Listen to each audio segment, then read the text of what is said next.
بە هۆکارێکی گوماناوی زیاتر لە 82 زەوی خانەوادەکەی سووتان و بەو هۆیەوە بە بڕی زیاتر لە 50 ملیۆن دینار زیانی بەرکەوتووە.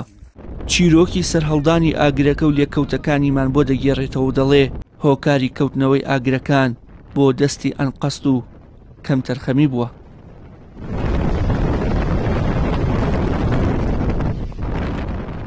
دوو نەفەر لەوێ ئاگرەکان دانابوو، ئەگە بە عەمدی بوو یان قەزا و قەدەر بوو.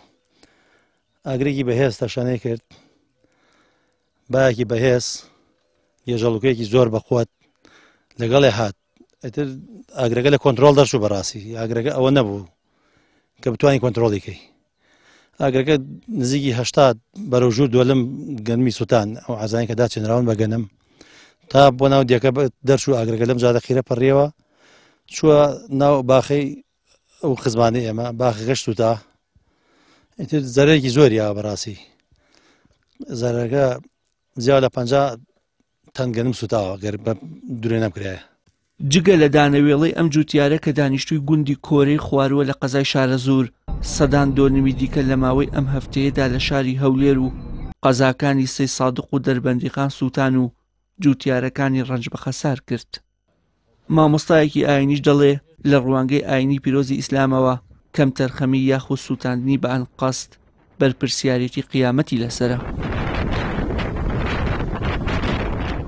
وەکو بەڕێستان باسان کرد، ئێمە بەڕاستی هەر باسمان کرد جار سووتان چەندێ گوناحە، چەندێ تاوانە.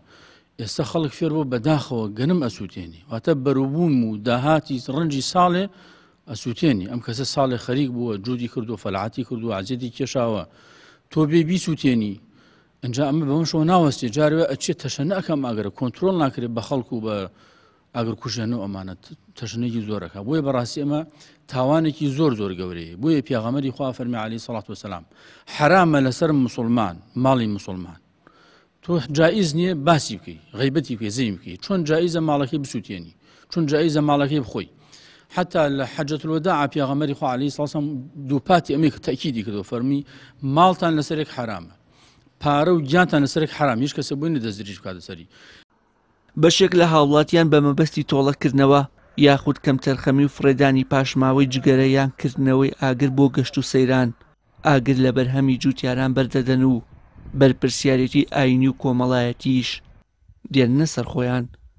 وشار محەممەد، کەناڵی ئاسمانی پەیام، شارەزور.